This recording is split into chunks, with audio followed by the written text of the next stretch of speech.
कहते हैं एक बुद्धिमान दयालु पिता परमेश्वर परमात्मा ने यह सृष्टि बनाई है और वही इसकी सुध भी लेता है। उसी ने जीवन दिया है और जीने का इंतजाम किया है। ये बात बिल्कुल सही है। अगर हम किसी परमात्मा की कल्पना करते हैं तो उसे दयालु होना ही चाहिए। अगर उसमें यह गुण नहीं है तो हमारे लिए उसके होने का कोई अर्थ भी नहीं है। लेकिन क्या वास्तव में जो भी सृष्टि हम अपने आसपास देखते हैं, क्या इस सृष्टि में किसी परमात्मा की कोई दयालुता नजर आती है?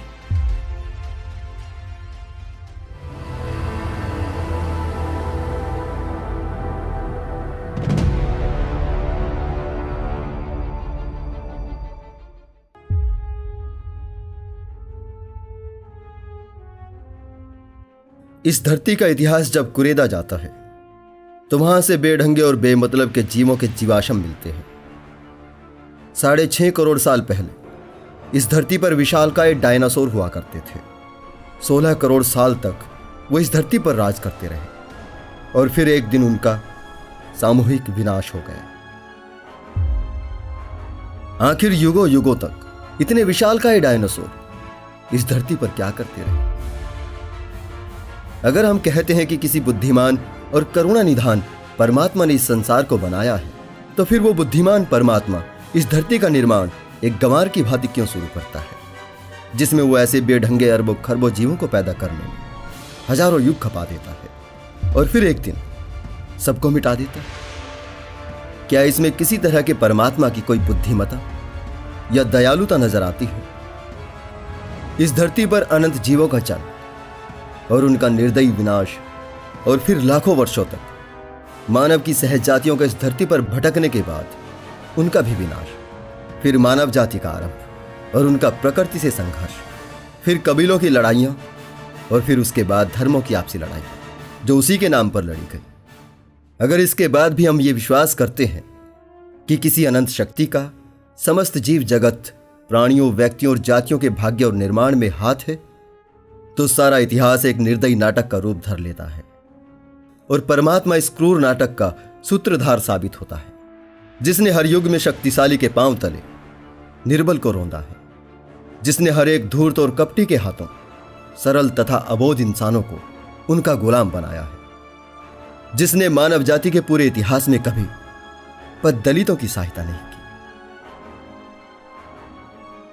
हम उस पिता के बारे में क्या कहेंगे जो अपने बच्चों को एक खेत सौंप दे और उससे पहले कि वो उस पर अधिकार कर सके, वो उसमें हजारों विषैली झाड़ियां लगा दे, उसमें भयानक जंतुओं और विषैले सांपों को छोड़ दे, साथ ही वो उसमें जानलेवा दलदल बना दे जो उसके बच्चों को निकल जाए, जिसमें मलेरिया पैदा हो और उसके बच्चों को बीमार कर दे, साथ ही वो मुंह खोले ज्वालामुखी पर्वत बना दे जो उसके बच्चों को आग में डुबा दे, जहां भयानक तूफान आए उसके बच्चों के घरों को उड़ा ले जाए और कभी वो इतना पानी बरसाए कि उसके बच्चे उसमें डूब जाएं, कहीं पे पानी के लिए इतना तरसाए कि उसके बच्चे प्यास से मर जाएं। और वो पिता अपने बच्चों को ये तक नहीं बताता कि तुम्हें किस चीज से राहत मिलेगी, कौन सा पौधा तुम्हारी जान लेगा या कौन सा पौधा तुम्हें जीवन देगा। उस खेत की हर बात वो रहस्य बनाकर रखता है।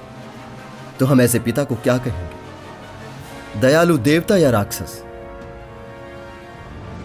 सच्ची बात तो यह है कि इस संसार के इतिहास से लेकर आज तक इस संसार के दुख, कष्ट और बर्बादियों तक और ये जीव जगत जिस तरह से चल रहा है, इसे हम किसी भी तरह से किसी दयालु परमात्मा की रचना नहीं कह सकते। एक दयालु परमात्मा की सारी व्याख्याएं हम ही ने गढ़ी हैं और हमें ही इन्हें बार बार बदलना पड़ता है।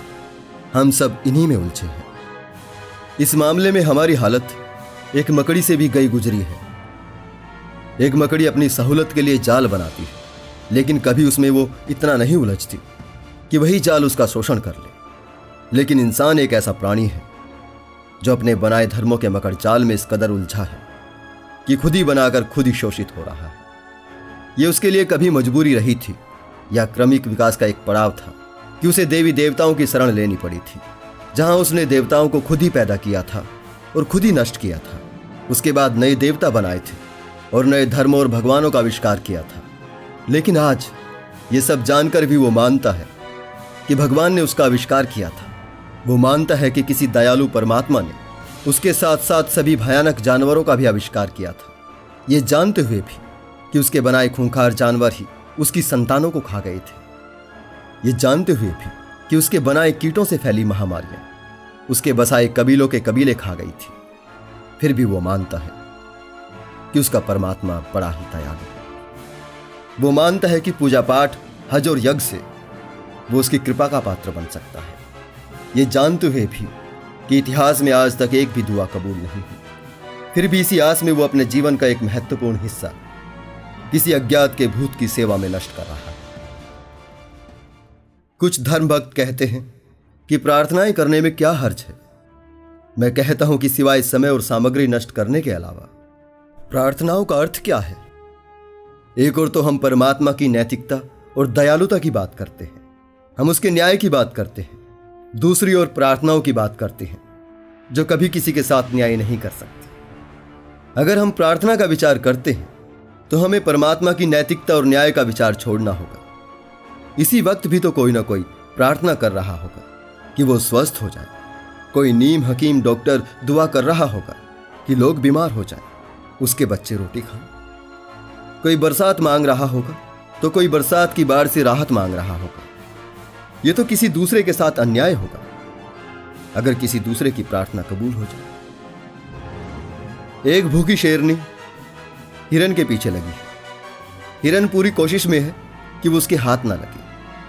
पीछे दौड़ती भूखी शेरनी पूरी कोशिश में है कि वो भूखी ना मर जाए। क्या इन्हें देखकर किसी एक के लिए भी प्रार्थना की जा सकती है?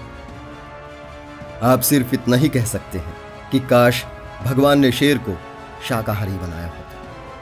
लेकिन बनाया क्यों नहीं? हर एक धर्म भक्त को हर तरफ परमात्मा की व्यवस्था और उसकी दयालुता तो नजर आती है।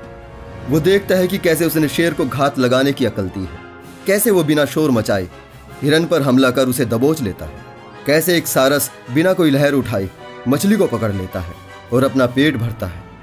देखिए परमात्मा कितना दयालु और कितना बुद्धिमान है। लेकिन हिरण और मछली के लिए उन्हें परमात्मा की क्रूरता नजर नहीं आती। क्या ऐसे किसी रचयिता को दयालु कहा जा सकता है जिसकी सृष्टि में हर एक जीव दूसरे जीव को खा रहा है, जिसमें हर एक निर्बल बलशाली का शिकार है, हर एक मुंह एक कसाई खाना है, जहां हर पेट एक कब्र है? क्या ऐसे सर्वव्यापक कसाई खाने में कहीं किसी अनंत ज्ञानी परमात्मा का अनंत प्रेम ढूंढा जा सकता है? नैतिकता, दया, पाप और पुण्य ये इंसान के बनाए नियम हैं। ये सामाजिक व्यवस्था बनाए रखने के लिए इजाद किए गए थे, जो हर कालखंड के साथ बदलते रहते हैं।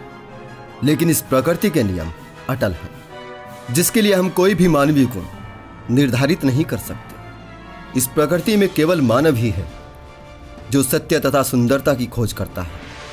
वही हर चीज को अच्छी और बुरी में बांटता है। इस प्रकृति में वही एक श्रेष्ठ चेतन शक्ति है जिसमें सबसे अधिक दया और करुणा है। उसी ने भगवान के लिए हर वो श्रेष्ठ गुण तय किया था जो वो खुद में देखता है। उसी ने अपनी कल्पनाओं से इस कुदरत को रचने वाले की रचना की है और उसी ने उसे एक दयालु सृष्टिकर्ता के रूप में अपने मन मंदिर में स्थापित किया है।